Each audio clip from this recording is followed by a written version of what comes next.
Good evening, everybody, and welcome to the second in a series of workshops being conducted in conjunction with the Neighborhood Council, the Sunland Tujunga Alliance, the Chamber of Commerce, and this is really this is part of a process from our perspective. It's something that's been long in coming, and it's something that we're proceeding quite carefully with.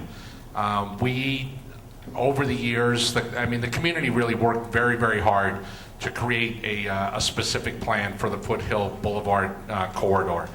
This was necessary, we felt, and if you look across the city, there's only a small handful of places that have a specific plan, which works together with the general plan, with the community plan, in order to kind of define the tone of the city. And the city recognized very long ago that some areas had requirements where the generic requirements of the rest of the city didn't apply, or certainly didn't apply fully. And that allowed a process to create a specific plan here, which runs along Foothill Boulevard, and was really designed as a way to protect, to some extent, our rural lifestyle, to make sure that Foothill Boulevard could be a thriving street, really a thriving part of the community. And if you think about it, and I mentioned this at the last meeting, Foothill Boulevard is really the spine of this community. It runs from the freeway up to Lowell, and it's the one thing that every resident in this area has in common. It's the one place that we all spend some time, and pretty much every day, I would say, we're on that street. But it's meant to be.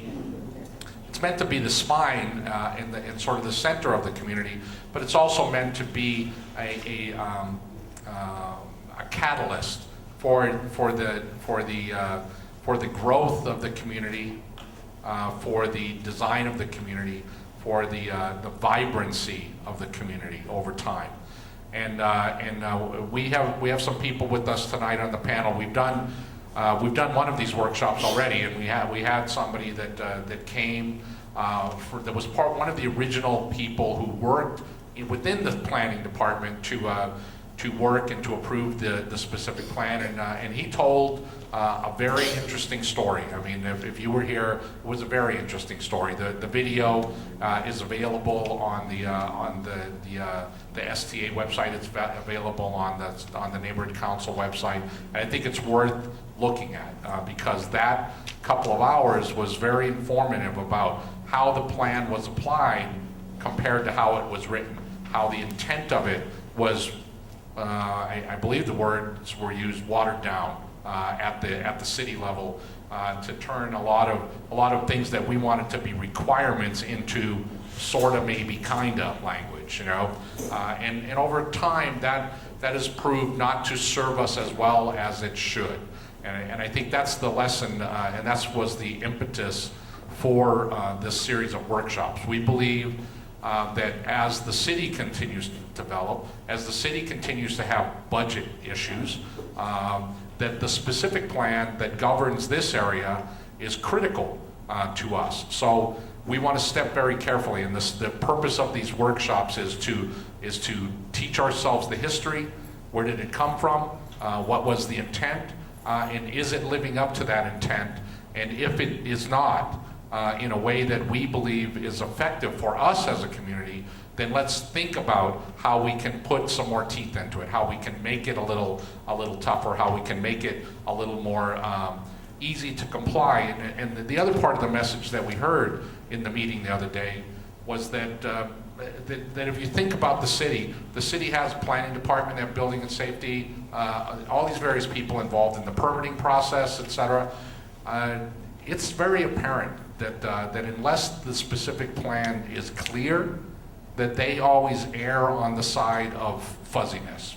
You know, it's sort of, well, it doesn't really say that, so that must not be what it means, let's give them the permit. And I think that we've learned that over time, and I think what you're going to hear tonight is some very intelligent discussion about real world cases that have come before the community, and where we had to, as a group, had to teach ourselves, had to learn things, and had to kind of move forward through this. So we have two panelists that are with us. We actually have a third, which was going to be Tommy Lynn Bowling, the first vice president and the head of our land use committee on the neighborhood council. She flew off to Florida to have her first granddaughter.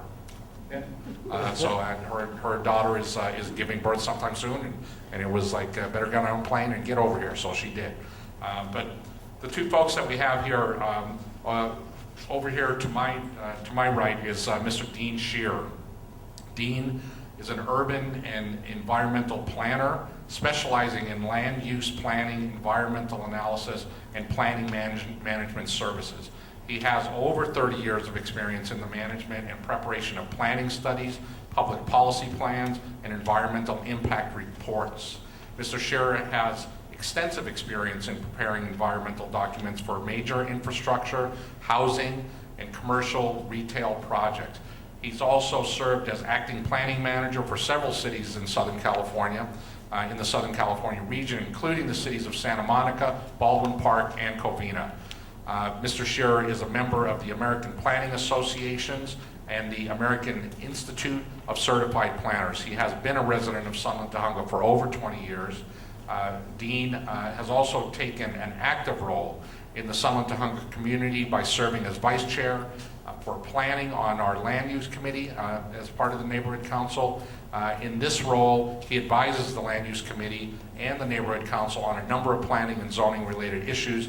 He's also worked extensively with the Sunland Tujunga Alliance in preparing the environmental documentation, rebutting the Home Depot's preliminary environmental review for a proposed store in the community, and has drafted numerous appeals of the planning to the planning department determinations on other projects proposed in the Sunland Tujunga area. So let's welcome Dean. And immediately to my right is Miss Abby Diamond. Miss Abby Diamond has been a resident of Sunland Tujunga on and off for over 25 years. Abby was co-founder of the Sunland Tujunga Alliance, a local organization that focuses on land use and planning issues in our community. Abby took a leadership role early in the No Home Depot campaign, formulating strategy, writing appeals, representing the community at every level of city government. Abby's volunteer experience and knack for land use and planning regulation led to writing an amendment to the zoning code for the city of Ventura, and she continued to make life uncomfortable for Home Depot when she was hired by a residents group in Thousand Oaks who needed help to appeal Home Depot in their neighborhood. With Abby's help, Home Depot was defeated in Thousand Oaks as well. Abby received the Sunland Tujunga Business and Professional Women's Woman of the Year Award in 2007 for her volunteer spirit and contribution to this community. Let's welcome Abby. And on a personal note, I'm just going to say I've been working with the neighborhood council for 7 years. I started a year not being on the council. I ran and served 2 terms as the Region 4 representative and as the outreach chair, and then I am actually probably officially 2 years into my second 2-year term as president of the neighborhood council. For me, it's been an incredible pleasure to work with the people that are sitting at this table, and I think that it goes often unnoticed the amount of work that goes into these kind of efforts and what it took. You know, we're kind of known, and people talk around really across the city about our defeat of Home Depot, but that defeat didn't come easily, and it didn't come accidentally. It came through a community that was dedicated to learn what it needed to learn and to do what it needed to do. And contrary to popular belief that we were a no business community, that we didn't want any business, etc., that never was the case. It never was the issue. The issue with Home Depot was just follow the freaking rules. Follow the rules that are put before you and do what you're supposed to do. And the more they tried to make it about something else and make it about this and make it emotional, it was the people sitting here, these two, the people on the Alliance, the people on the Neighborhood Council, and the people of the community that kept their eye on the ball and kept focused on the facts. And I think that's the lesson that we need to carry forward into our analysis of the specific plan and into our eventual action about it. So with that, I'll leave it to Dean and Abby to enlighten us about sort of some of the things that have happened along the way. Thank you very much, Dan. That's quite an introduction. Okay, so we're here tonight to describe several examples where project permit compliance review determinations for projects within the Foothill Boulevard Corridor specific plan that were appealed by the community primarily because the specific plan fails to provide clear guidance for land use and planning decisions along our commercial corridors of Foothill Boulevard and Commerce Avenue. We're going to look at 3 specific cases where appeals were filed because city decision makers made bad decisions and ignored or misinterpreted the specific plan. As Dan said about my experience with the No Home Depot campaign and that I was a co-founder of the Sunland Tonga Alliance, which is a community benefit nonprofit 501c4 organization. We arose out of a need to protect and preserve the old Kmart property from the Home Depot. And since then, we have filed 5 or 6 appeals over the last 7 years because the specific plan has not protected us. And we wanted to preserve the Kmart site for appropriate development and, hopefully general merchandise. But it was while working with the Sunland Tonga Alliance and the No Home Depot campaign that I became very familiar with the failings of the specific plan. I personally believe that real planning should not depend on volunteers to protect the community from illegal business uses, non-permitted construction, and improper application of our specific plan by the City of Los Angeles Planning Department. So with that, I think we'll start with the PowerPoint. Great, thank you. And Dan, thank you for that introduction. It wasn't easy getting to this point in our work with the community, dealing with the specific plan, because the types of appeals that we filed were not taken lightly.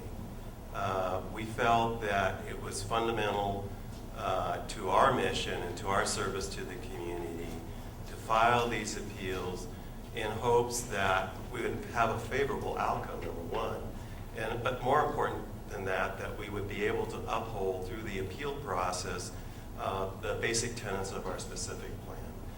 But through having to file numerous appeals, what we found out was that the specific plan in certain key areas was failing us. So what we've done tonight is we've chosen 3 examples of projects that were approved by the City of Los Angeles, which were appealed by the Sunland Tonga Alliance. Now, some of you may know this and some of you may not know this, but the neighborhood council, your neighborhood council, and your land use committee cannot appeal decisions of the city planning department because they are viewed as entities of the City of Los Angeles. And being an entity of the city, that then prohibits you from filing the appeal. So the mechanism that we've used in the past and we're currently using even up to today with the latest appeal, which we filed on the Samoa Avenue apartment project, is for the STA, Sunland Tonga Alliance, to sponsor the appeal, but then a lot of people working in the background, including yours truly and others, in drafting the appeals, submitting them to the planning department, getting ready for a public hearing, and then actually making presentations at the hearing, and then getting the determination letters on. So that's the mechanism that's been in place, and it's allowed us to go ahead, or at least allows the community to have a voice in some of these decisions that the city planning department has made in the past that we were not happy with. And I'd like to add one thing in case, because we're going to be talking about parts of the specific plan and specifically definition of a project. So keep this in mind when we talk about a project, that a project determination is required before any environmental review can be conducted, before any mitigations or conditions can be required of a developer, so, or be imposed on the developer. So a project determination is really what gives the community the protection from bad projects or inappropriate uses. And, you know, we'll be talking specifically about the Home Depot, and then I'll get into that some more. But keep that in mind when, in case, you know, so that's why it's important to get a project determination. Right, and Abby's going to talk to that specifically in relation to the Home Depot, where the focus was on definition of a project. We do have one in our specific plan. I think Abby's got some various opinions about that, and we'll show you a definition from another specific plan, which we think works a lot better.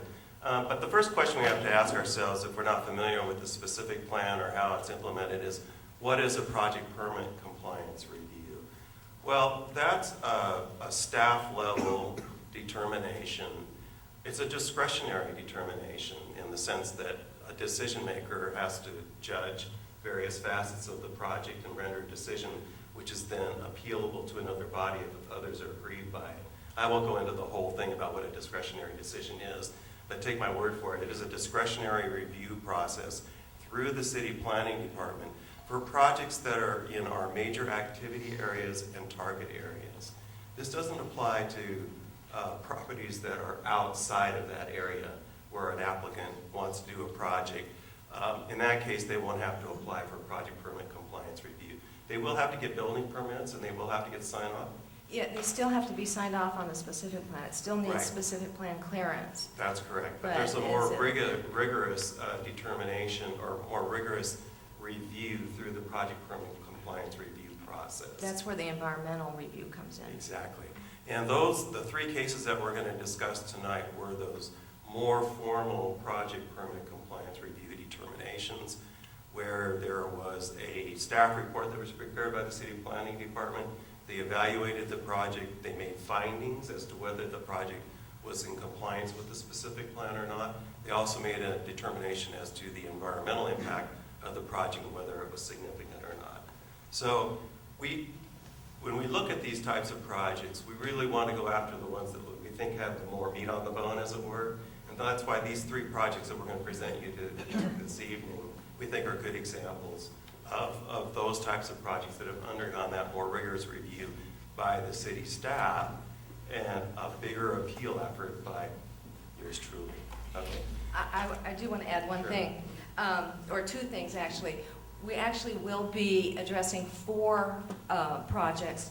Tommy, as Dan mentioned, Tommy was going to cover the soccer field that's on Tahunga Canyon Boulevard over by the post office. She's not here to do that, so I've prepared some material and I'm going to attempt to review that for you instead of her doing it. But I'm very familiar with it, so I think I'll be able to help you on that. And then also, when we say project, there's a capital P project and a lowercase p project. When we talk about a project permit compliance review, that's the formal project with the capital P that is what we base what the definition in the specific plan is all about. It's not, it's actually a formal title that's used in land use and planning. It's part of that jargon. So keep in mind, we're talking about capital P projects. Right, exactly. Okay, so the first slide is really talking about, now this is wording that's taken directly from our current specific plan. And it talks about plan approval pursuant to project permit compliance review application. That requires that the director review projects for compliance with the specific plan. And it is a type of project that's supposed to encourage unified developments that contain functional linkages, distinctive architectural components, and landscape design elements. Furthermore, the approval of the plan evaluates the placement of the mass, form, spatial elements, and overall quality of the design of projects based on provisions and defined objectives in the specific plan. Plan approval staff will assist city decision makers, the community, private developers, property owners, and design professionals in implementing the provisions and design goals oriented within the specific plan. That's pretty lofty language for trying to give someone direction on whether or not a project within our specific plan area really complies with the Foothill Boulevard Corridor specific plan. But it does set the broad outlines for whoever's reviewing those applications to consider. But more than that, when a particular plan is up for approval in the planning director, by the planning director, the director and or his or her subordinate needs to make these following findings. One is that the project that they're reviewing has to comply with all applicable provisions of the specific plan. We'll get into that in just a moment. That the project is consistent with the general plan. For us, that's more the community plan. That the proposed buildings and structures that are a part of the project complement or are compatible with the surrounding buildings in terms of design, massing, and architectural integrity. And finally, that the landscape design is compatible with the buildings on-site and complements landscape off-site. So that's not too many findings to have to make. But what we found is that when these are applied to the cases that we're going to discuss in a few moments, those findings were formed by staff to fit the project rather than the other way around. And I think you'll see that as a theme through the next projects that we'll discuss. Here are the three cases, and Abby's going to lead off because she's the expert on the Home Depot appeal. The first one will be 8040 Foothill Boulevard. That's the Home Depot site. That's the project permit compliance review application to establish a 94,500 square foot home improvement warehouse in the C2 zone. The second one, which I'll be discussing, is 10249 Plainview Avenue. That's a project permit compliance review application to permit a change of use to establish a 19,600 square foot automotive use. And then the third one, 7937 Foothill Boulevard, which is a project permit compliance review application to permit a change of use to permit the sale of propane and propane appliances. The good news on all three of these is we virtually won these appeals, these decisions. These were wins for the community. The one at 7937 was actually approved by the Planning Commission, but in such a way that they could never implement the project. But I'll talk about that later. So, Abby, if you want to go ahead and take off on Home Depot, your favorite subject. Thank you.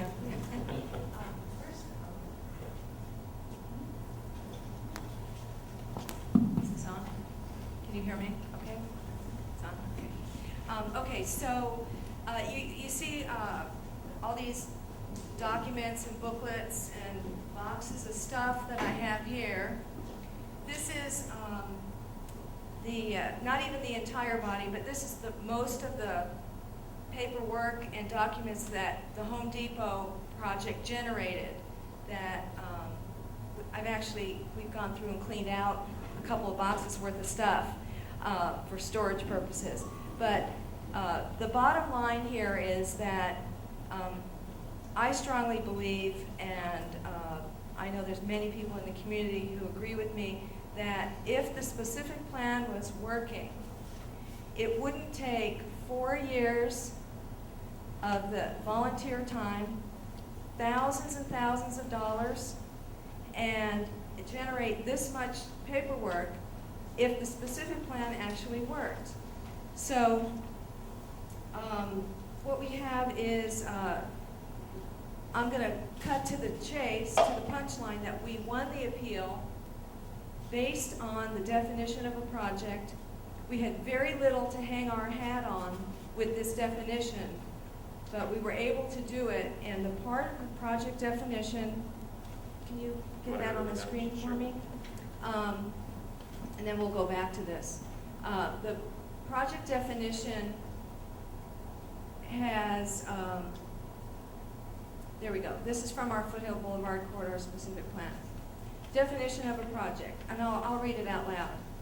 The construction, erection, structural alteration of, or addition to any building structure, including architectural projections attached to the exterior walls or roof structures which requires the issuance of a building permit or a change of use permit on a lot located in whole or in part within the specific plan area.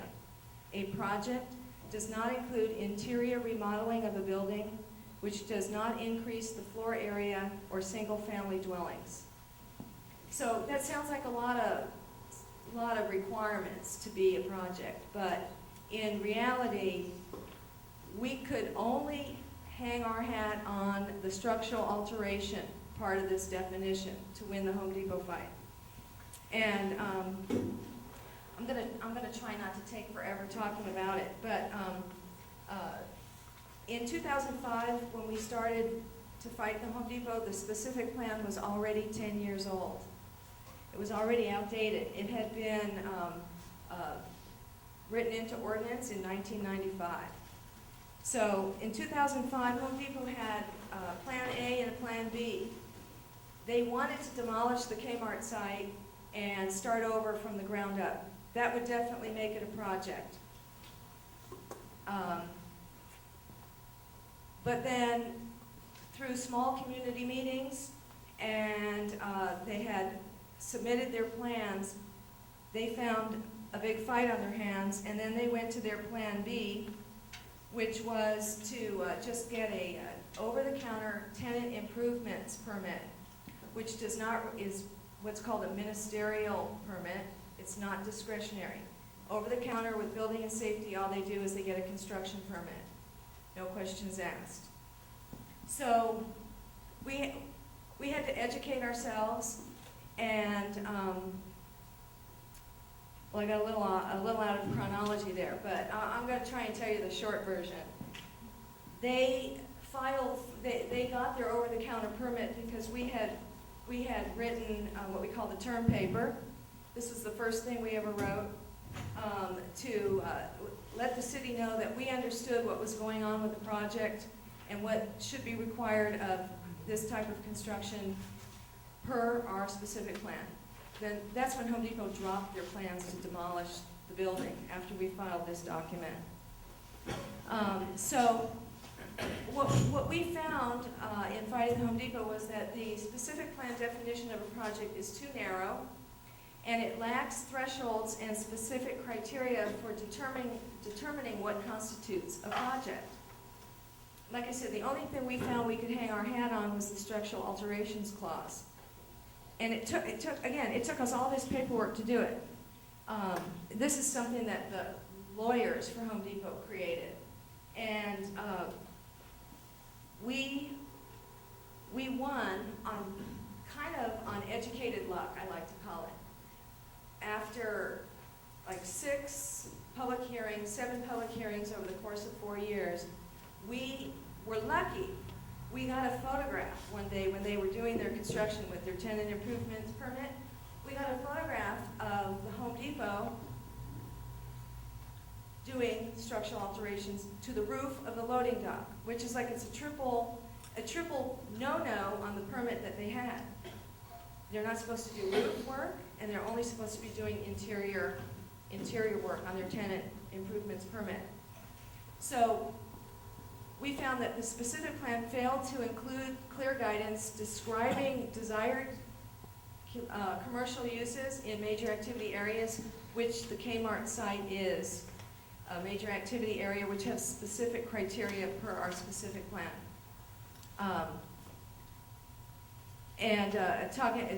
Right here, I'm going to go by the PowerPoint, that we have a list of permitted and conditionally permitted and prohibited uses in our specific plan, which is outdated and not comprehensive enough.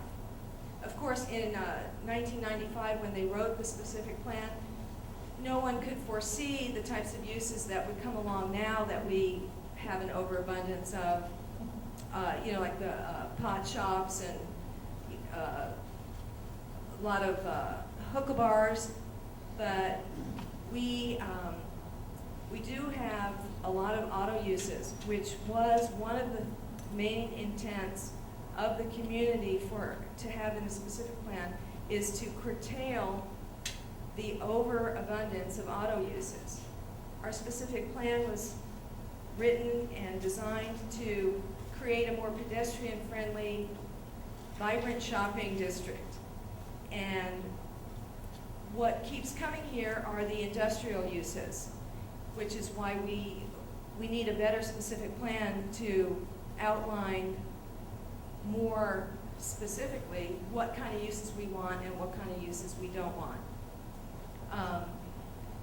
We also found over the last 7 years, we're filing a lot of appeals, that the project permit compliance reviews should not be limited just to the major activity areas or the target areas. Why not have project permit compliance review for any project on Foothill Boulevard or Commerce Avenue?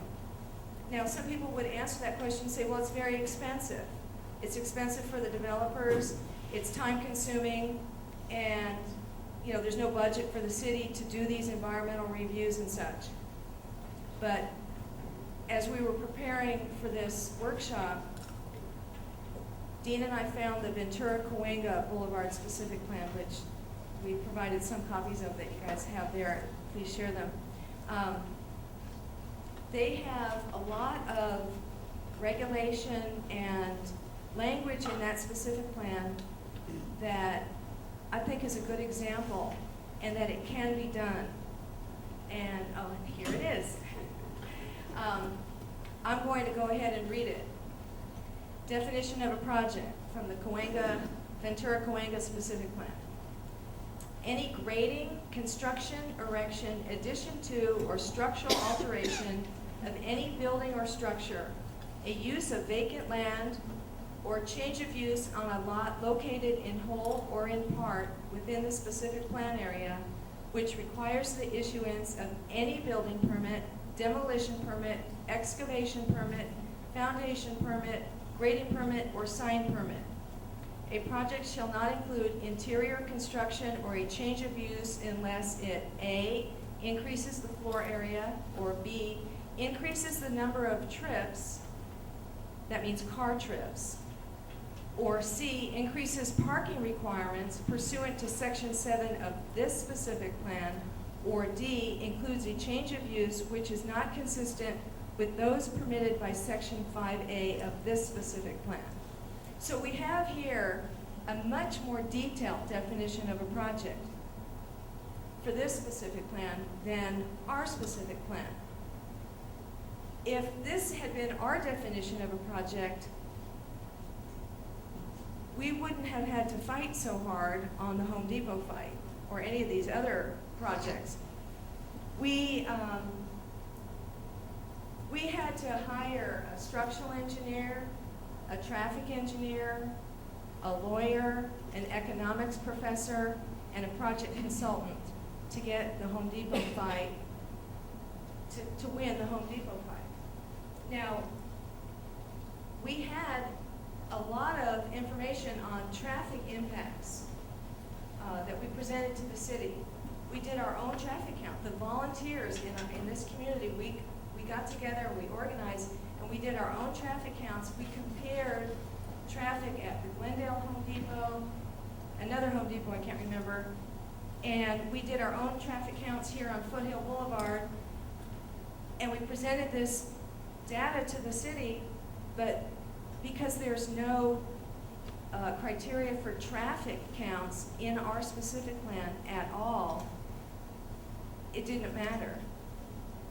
We tried to hang our hat on the change of use that's in our specific plan, but that didn't work because we tried to say that there was a change of use because of the auto, what was it? What was the auto company there? I forget. Penske. They had 7 or 10 auto bays on the west side of the Kmart. Do y'all remember that? So we tried to say, well, it's a change of use. It's going from an auto repair to a big box store. Well, building and safety and city planning didn't agree with us on that because the auto part of the Kmart was only 10% or 5% of the square footage, so they considered it an ancillary use. It wasn't the primary use. We had a big meeting here with building and safety and Councilmember Gruhl and planning department staff, and this room was filled. I think there was 300 people here. that we tried to convince building and safety and city planning that there was a change of use, and it wasn't, according to them. So if our specific plan had a more specific definition of a project, such as this example, we wouldn't have had to fight so hard along the way, because this one has traffic trips. It says trips, but they mean traffic. This would increase parking requirements. All of this here, the demolition, excavation, foundation, this is much more detailed. We really think this is a better example of a definition that would make our community better, because the projects would go through a more thorough review before they could be built. And I think that, and I don't want to interrupt you, Abby, because that's a great story to tell, but, and it points to one of the larger issues that we have in our specific plan, and that is a weakness in definitions, whether it's a project or an auto repair mall. I'll talk about that in a minute. It also suffers from vague and non-specific guidance, and on the PowerPoint slide behind me, it gives you a little bit of the flavor of how vague some of that direction can be. And in the handouts that we gave you, those are notes pages. We plugged in additional information below each of those slides to talk a little bit about what that slide means and give you a little supplemental information. So you may want to look at that as well. But let's go ahead and move on to the next project, and then Abby and I will, after that, we'll talk about the third and final project, and then some conclusions about the specific plan, because I know it's a weeknight and we don't want to keep you here all night, although we pulled some all-nighters on these appeals. So, earlier Abby talked about one of the specific goals of the specific plan at the time that it was made, was brought up, was to try to control automotive uses along Foothill Boulevard. And boy, this sure hit us right in the face when the planning department approved project permit compliance review for Classic Collision to expand at their existing location at 10249 Plainview Avenue. This has frontage on both Plainview Avenue and Apperson as well. I don't know if you've ever been out there to see the site.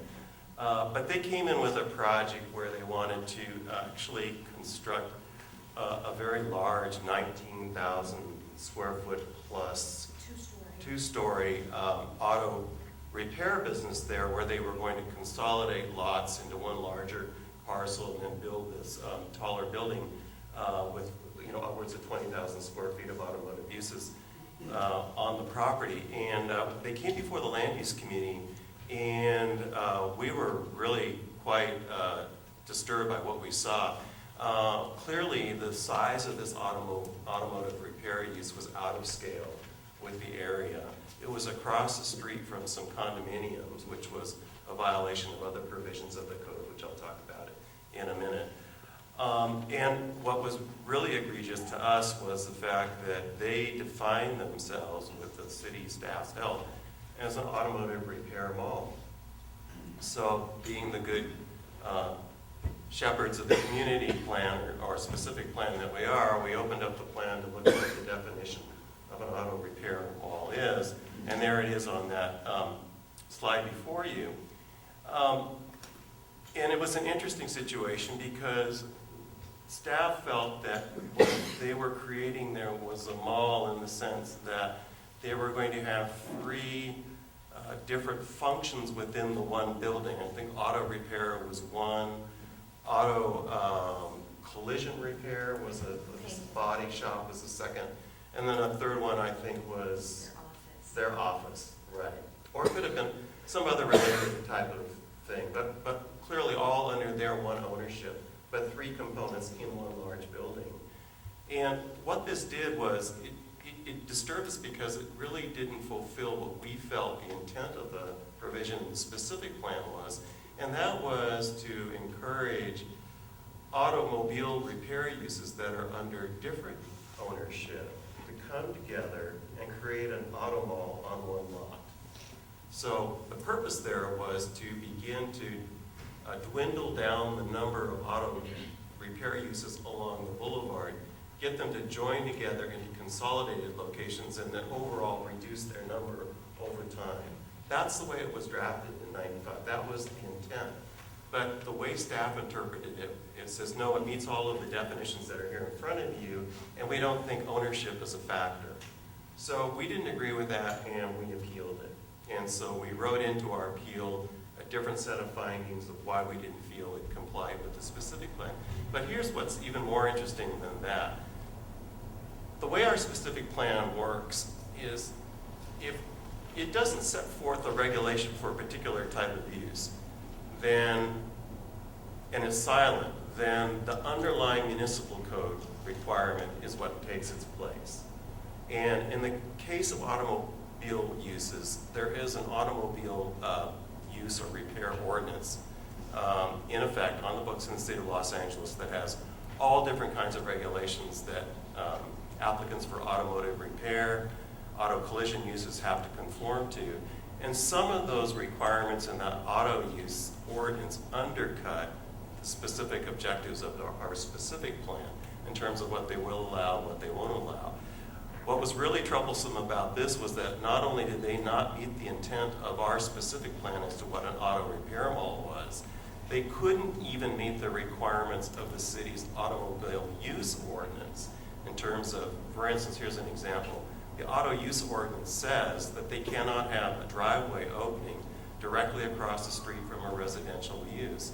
Yet they did, because directly across the street from that automotive use was a residential condominium.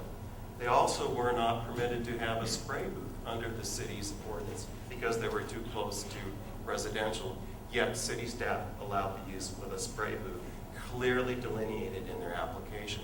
So not only were we dealing with misapplication of specific plan provisions, but also misapplication of provisions within the city's municipal code.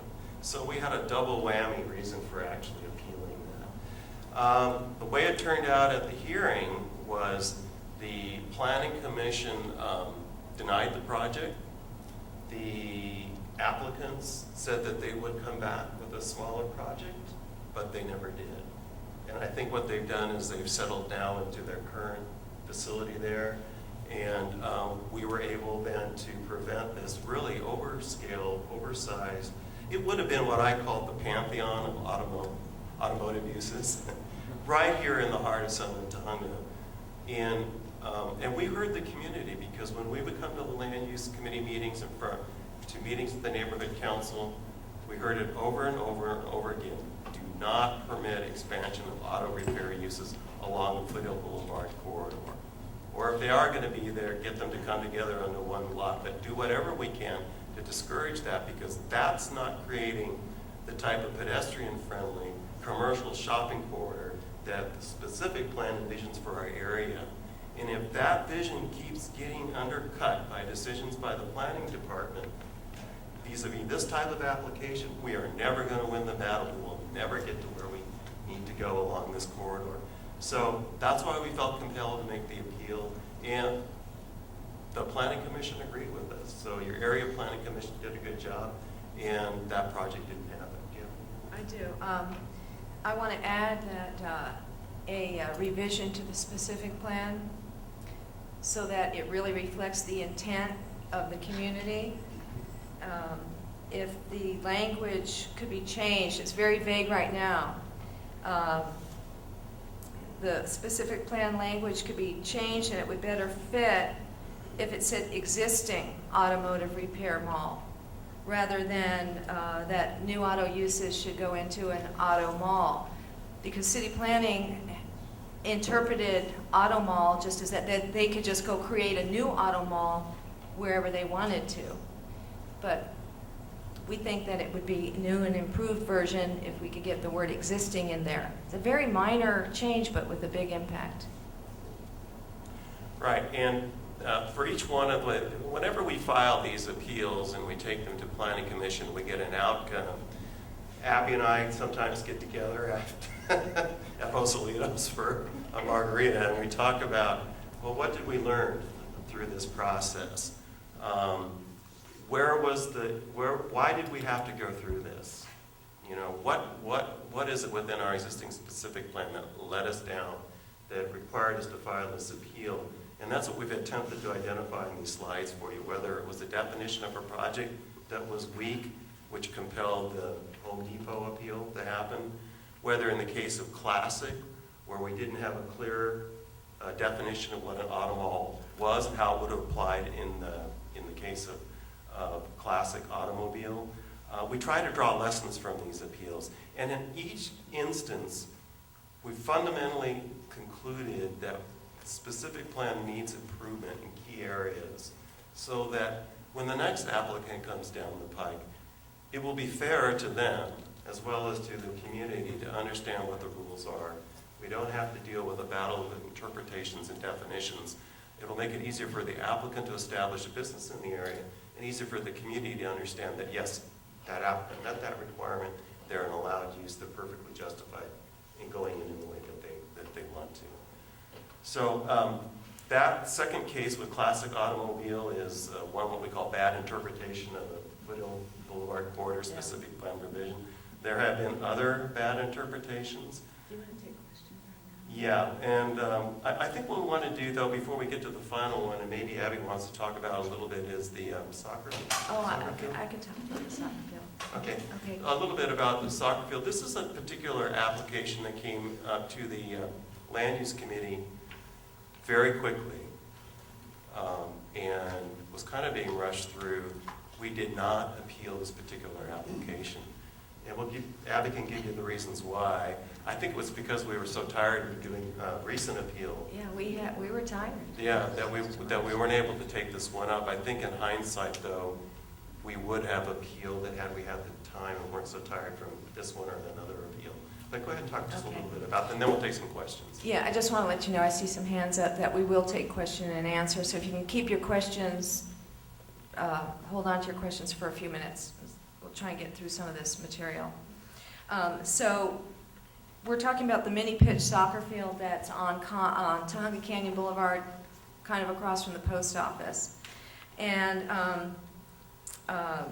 it was a pretty contentious argument with city planning about their interpretation or lack of interpretation of the specific plan. We found that it was approved by city planning without any specific plan clearance or any specific plan project permit compliance review. And I honestly don't remember when it first came to our attention. It came through the Southern Tonga Neighborhood Council, and it was approved right off the bat. And this is actually what Tommy was going to talk about, so bear with me. So it was approved by city staff without any review at all, none whatsoever. Well, everybody went over there to go look at it, and it was just this platform spin on these like 2x4s, stuck right in the dirt. It looked like it was going to fall over, topple over if you just, looked at it. So the neighborhood council got busy talking to city planning about it, and the Southern Tonga Alliance, we contacted the council office about it. And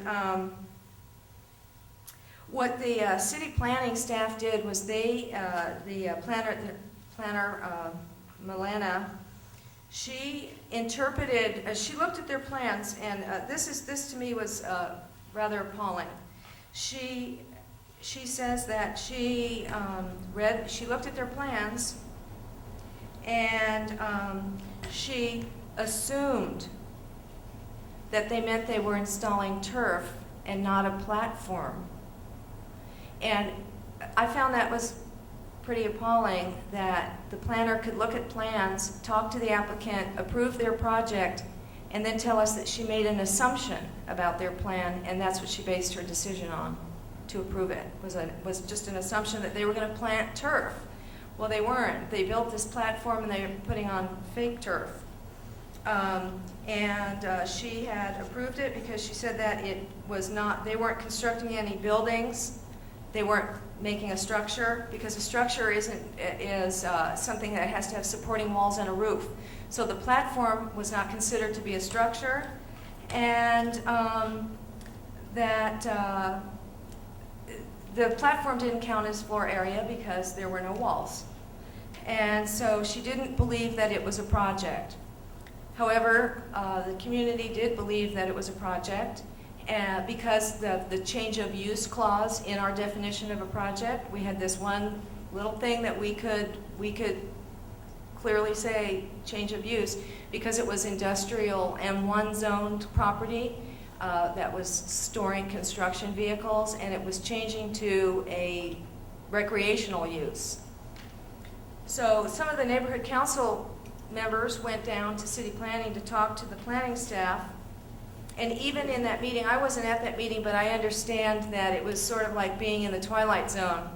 The neighborhood council representatives were referring to the Foothill Boulevard Corridor Specific Plan Section 5, which is called Requirements, Part A, and I have a note here with it in part. It says, no project shall be issued a building permit unless it is first determined by the Department of Building and Safety to be in compliance with the specific plan. Also, projects located in major activity and target areas shall first obtain a plan approval from the director. Well, clearly, this was a change of use, and it was in target area 3. So that's like the backside of the Commerce area, the Commerce Avenue area. And I believe that city planning did not agree that it was in the target area. They had an argument with the neighborhood council folks that Section 5 requirements did not apply. So I personally called the council office and I spoke to Councilmember Krikorian's planning director, and I requested a formal review of the planning department decision called city attorney interpretation. We got the city attorney's interpretation through basically badgering the council office to get it. And the city attorney then directed Building and Safety and the planning department to revoke the permit that they had previously issued and to determine it to be a project, and it must go through project permit compliance review. When they were applying for their project permit, the applicants did come to the neighborhood council meeting, and we worked with them to help them build a better project. But what happened here, basically, I'm going to backtrack and explain to you what the problems with this are, not just the time-consuming back and forth with the council office and the city attorney and the planning department. But what happens is that city planning was making decisions and helping the applicant get the worst possible project that they could ever have. They were skimping on the requirements so that these people could get their project built. It ultimately got approved with permanent porta potties, no spectator seating, and only 5 or 6 parking spaces required, because the municipal code only requires 5 or 6 parking spaces for M1 industrial zoned property. They never gave it the change of use, and requirements, parking requirements for recreational use. I believe for a stadium you have to have 3,000 people before they start to increase the parking requirement for a stadium. How much money does the city make off approving this approximately? That I don't really know. I can't answer the question. They want to just push projects through, it's got to be in there somewhere. Maybe Dean has a better answer than my answer, but okay. Well, we'll take some questions with the hand mic in a minute anyway. What happens is that everybody loses when city planning makes these sloppy kinds of decisions. The project applicant doesn't get a very good project. The community loses because we don't get a great recreational venue. Wouldn't it be great to have a really nice soccer field here? I think it would be. But there was no traffic review. It's a curvy, two-lane road across from a church and a post office in a busy section of Tujunga Canyon Boulevard there. There's no safety mitigations, no traffic mitigations, or nobody even looked at the traffic. And safety of the platform itself was never really reviewed as far as we know. So everybody loses, and it feels like a big waste of time. And I think that the market will prove whether this project is going to work or not, if people will use that soccer field or not. I wouldn't, but... The stores that go in that are retail of some nature, but they're not the kind of retail that we want, or they're not kind of business that we're trying to encourage. And where that comes into play is it underlines one of the fundamental weaknesses that we have in our 1995 specific plan, and that is that we have lists of uses in there, permitted, conditionally permitted, and prohibited uses, that just hasn't been updated. So we don't have an updated list of uses to regulate. And so some of these applicants are coming in and saying, well, if I'm not listed in your plan, then I guess it's okay for me to go in there. If you were to look in our specific plan and try to find pot shop or a definition of it, guess what? It's not in there. Well, that's what we're going to get to next. But that's a very good question. Were there any other questions up to this point? Yes.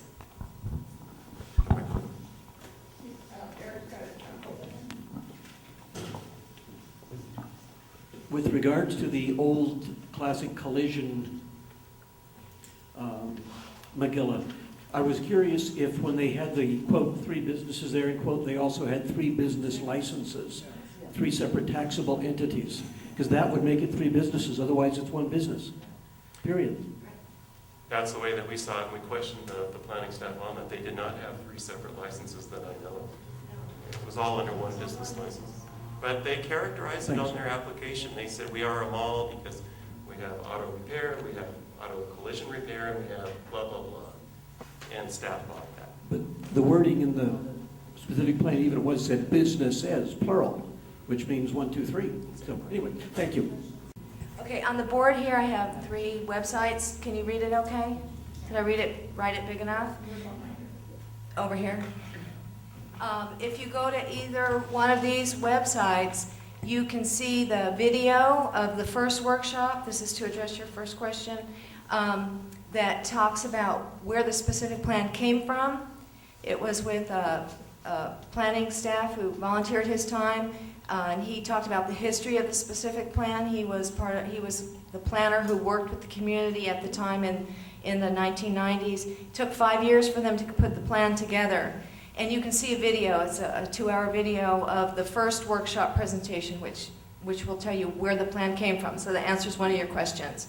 And then today we're hoping to answer some of the questions about what is the specific plan about, and also point out where it could be stronger. So I hope we're working on that for you. And then there's more workshops to come, which will fulfill the question of where do we go from here. So what we're doing tonight is talking about where we feel the plan could be stronger, and then where we go from here is really up to the community. And the following workshops will discuss what possible fixes could be made to the plan. And we'll talk about that a little bit at the end of our presentation. Does that help you? Good. Yeah, and it's getting on to an hour now, so I thought we want to go through this last one very, very quickly and then get into those more. Oh, we have I'm another sorry, question. go ahead. I actually have 3 questions. Okay. The first one is, everything hinges on a business applying for a permit or a business license. And I think part of the problem with the pot shops and other businesses who haven't applied for a permit is that there's nothing stopping them from doing that. So what are the measures in place to stop businesses, whether legitimate or not, from opening up shop in a vacant spot? vacant business? Okay, let me answer your question first, because we have prohibitions in our specific plan. For instance, tattoo parlors are prohibited use in the Foothill Boulevard corridor. We don't have any tattoo parlors up along Foothill Boulevard. And when one opens, they're closed almost immediately by the city. We aren't also supposed to be allowing check cashing businesses. There's actually, I think on page of your handout, there's a list of uses. There they are.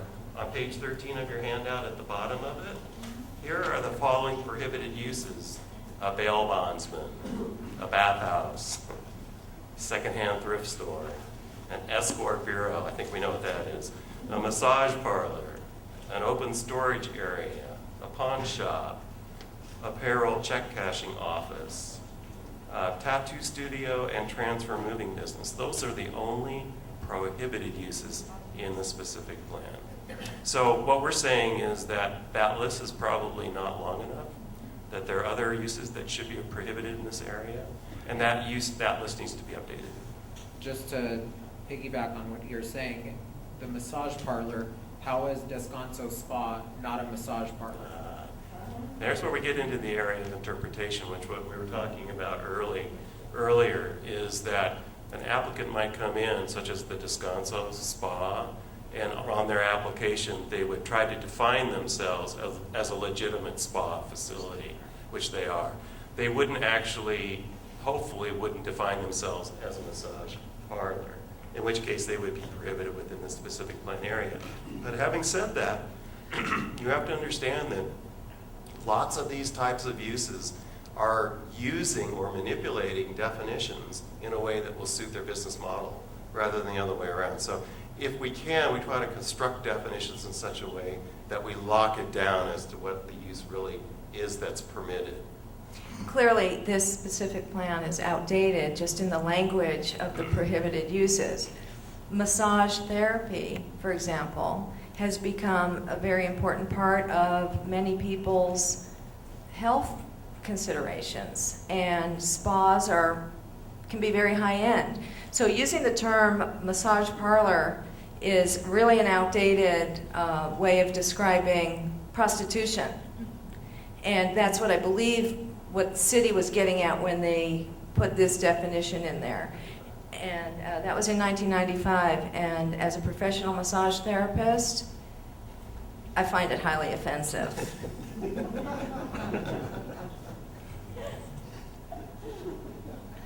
Just one more question. Sure. How is creating more bureaucratic red tape for businesses encouraging or deterring businesses from coming into Sunland, Tujunga? I feel like I see the importance of having a specific plan. However, I feel like with the amount of vacant businesses up and down Foothill and up and down Commerce, I wonder if making it more and more difficult to bring businesses into Sunland, Tujunga is going to deter legitimate businesses from coming into town. Is that just my feeling, or do you think that there's any truth to it? I really understand your question and your feeling about it. However, if the specific plan was more clearly written and less open to subjective interpretation depending on who the planning staff is at the time. Since I've been involved, we've had 4 or 5 city planners interpreting our specific plan, and each one would give you a different interpretation on any given part of the plan. So it needs to be written in a way that's more clearly objective than subjective, depending on who's reading it. And I believe that if it was more clearly written, there would be less red tape and less hassle for the business owners, and as a community, we'd have a better planned community. We wouldn't have as many empty storefronts or haphazard architecture or no design at all. Remember the 4 findings that we talked about at the beginning, that for a project permit, the planner has to make 4 findings and find that it complies with the specific plan. Those findings aren't specific enough. And we have a suggestion for a few more findings that could be in there and, or could be in our community plan when it gets updated, which encompasses the specific plan. So we have the community plan, which is part of the land use element of the general plan for the whole city, and then the specific plan is of course specific to our neighborhood. So if the findings were not so broad and more detailed, from my experience, and I'm speaking of experience, and I don't have the education and I don't work in the field, but as a volunteer, I can confidently say that there would be less red tape. It seems, I can see how you would think that there would be more red tape, but what the planners put project applicants through on their own interpretation, it's too individually interpreted. There has to be more specific criteria so that anybody looking at the plan would make the same decision. Does that answer your question? Any business who wants to operate has to go through some level of red tape or review or adhere to some regulation. And the problem... I don't know that I agree with that, given that Microphone. I'm sorry. I don't know that I agree with that, given the amount of pot shops that have opened up and down Foothill. I can answer that one. Oh, okay. You want to get the mic? Yeah. There's also federal and state regulation that has to play in on the pot shop thing. Go ahead, Joe. I'm Joe Barrett from the STA. What I was told by the city is the reason they're just opening is because they don't know what to classify them as. Are they a retail? Are they a clinic? Are they a medical facility? Are they a what is it, a co-op? Or, they don't have and this has gone to court over things like this. So they don't know what to class them at, so there's no rules to apply to them yet. Does that make sense? Well, it doesn't make sense, but I mean, this is what they're telling us. You have to. It doesn't make sense. Yeah. Sorry to be argumentative, but in situations like I'm that, used to it. Go ahead. I'm not. But in situations like where legislation is not clear or has not been approved, shouldn't there be a freeze on those types of businesses or those types of uses? Well, you would think so, but they've tried to freeze them a few times, and every time they've done that, they've been taken to court, and a judge has said, well, your law that your guidelines that you're writing for the pot shops doesn't do this clear enough, or is open to you're opening yourself, violates the Constitution or whatever. So they've tossed them all out, and that's where it is right now. They're still trying to write a law that'll work. Okay, who's next? You handed out the Ventura Cahuenga specific plan. Do you have any experience with their land use committee, now that they have a very specific plan, hopefully not open to too much interpretation? What kind of experiences they have with the planning department? So, in other words, if they file an appeals it really fast, or do they find that you know what I mean? It's like you're still working with the same folks downtown. Just because it's more clear doesn't mean they're not going to still make the same mistakes. Do you have any input from them as to how this plan has really sped up the process and not spend, I mean, if you guys are going to Joselito's, we're going with you. We don't have any specific relationship with the Ventura Cahuenga specific plan people. Also, this specific plan is very large. It goes from Cahuenga in the east all the way to Woodland Hills, I think, like Topanga. So it's the whole Ventura Boulevard corridor, and they have sections. There's 7 or 8 sections where each neighborhood has their own little body of, or council that works on it. But that is a suggestion for a future workshop, is to have some of those people who have either worked on the plan. It's been amended twice, by the way, since it was brought into ordinance. So I think that's a plan for a future workshop, is to have some of the people from the Ventura specific plan to come and talk with us. Thank you. Was there another question here? so that, or do you want them to get back to their presentation? Okay, you keep talking about this is a workshop and getting it done, and you obviously have some very good ideas, but how long is this going to take to be implemented? And what do we do about things like the pot shops in the meantime? I mean, as citizens, we should be able to do something besides. Hold it closer. this. Hold it closer.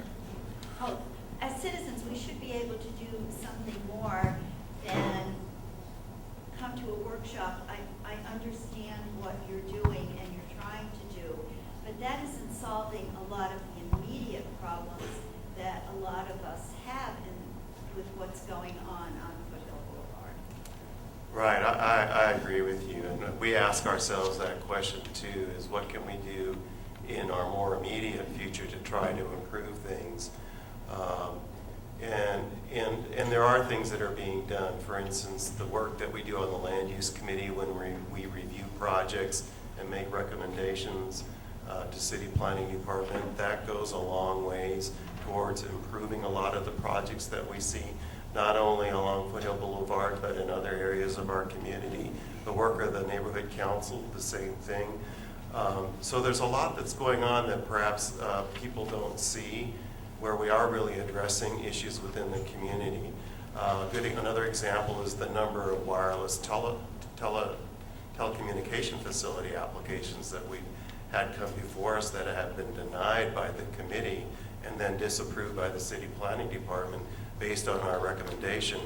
Whereas when you're driving down a street now, you don't see anything but the natural foliage, where if we hadn't done anything at the Land Use Committee and the Neighborhood Council level, there might be, an 80 or 100 foot antenna there.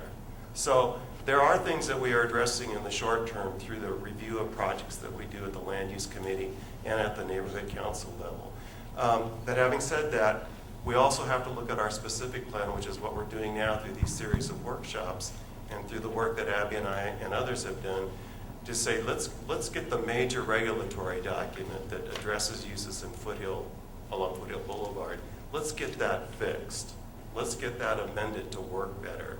And that'll go a long ways toward addressing some of the issues that we see on the ground. Now, granted, that's a lengthier process, and we have to have that plan, the changes to it have to be vetted by the community. It has to go through hearings before the Planning Commission, ultimately through the City Council, through the drafting of an ordinance amendment. That's not to scare people off, because it has been done. It's already been done twice on the Ventura-Cahuenga specific plan. But it is part of a longer-term process, and we're involved and we're committed to make that process happen.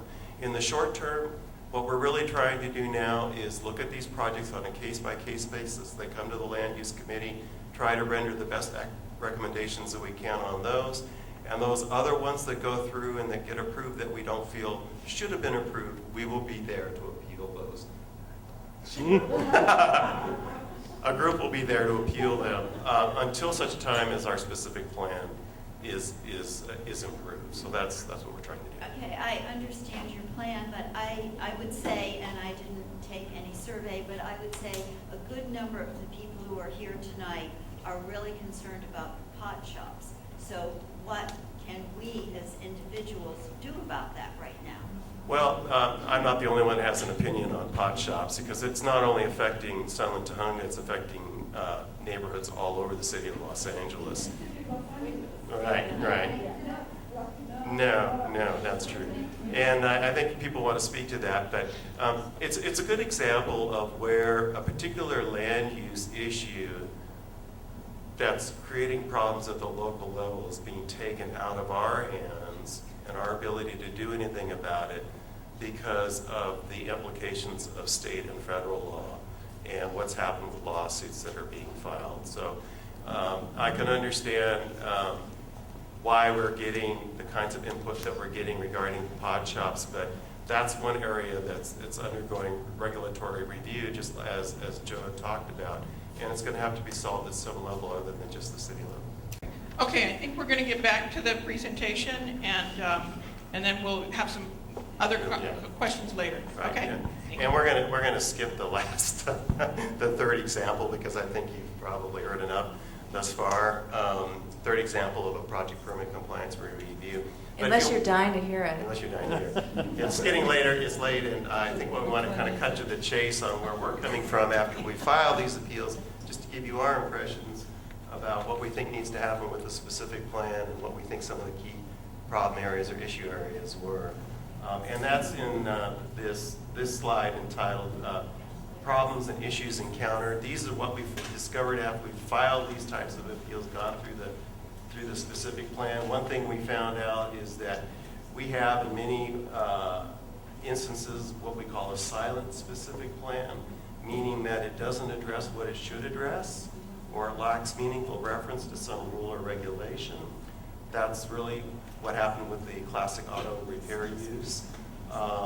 We also have a specific plan that has design guidelines in it, which have not been consistently administered on all projects that we've seen. And this really plays out in a lot of these existing properties that go to approve or redevelop themselves, and what kinds of landscaping and design improvements have been made. We also have issues that have cropped up through these appeals, such as lack of enforcement. I think we've talked about that a lot this evening. There are no enforcement provisions in our specific plan. So as a consequence, Abby and I are out there looking at these properties, writing appeals. The community's kind of put in the position of having to enforce its own specific plan, sometimes trying to get it implemented in a way that it should have been implemented by city staff. And then finally, we're not seeing through these applications where these appeals have been filed, infrastructure upgrades being made to properties as they should be. And there's no infrastructure chapter in this specific plan, so there's some gaps. And those are really like the four key areas of concern that we've uncovered through these appeals. And I'm just going to wrap it up with this next slide. I think we're probably familiar with some of the key concepts in the community plan from which the specific plan draws its guidance. This is what the specific plan is to be consistent with, these ideas. But at the end of the day, and as I told Abby, what we want in place is a specific plan that will implement those overall community goals that are in the community plan and do it in a more effective manner, whether it's through improved definitions, whether it's through improved implementation, many myriad ways that we can improve our existing outdated specific plan. We think it can be done, and we think it can be done through a series of amendments that these workshops will look at. The key areas that we think it needs to be amended are in land uses and definitions. We think that the major activity and target areas should be expanded, in some cases joined together. We think objectives within the plan need to be improved. We need to remove inconsistencies that are not only within the plan document itself, but between the plan as well as the municipal code for the city. We need to improve specific plan administration and enforcement. That's really a city responsibility. And then finally, improve the design guidelines and standards manuals. So we really, at the end of this process, came up with those basic recommendations. And Abby and I are more than happy to answer any questions that you may have. I know it's getting late, and certainly afterwards we can answer any questions as well that you might have. But we really commend you for coming tonight. We encourage you to stay with the workshops. I know it gets a little bit involved and sometimes a little boring hearing people like us talk about this, but it really is critical to having a successful commercial corridor along Foothill Boulevard, that we get this specific plan up to muster and amended and corrected to work for us and not against us. Okay, thank you.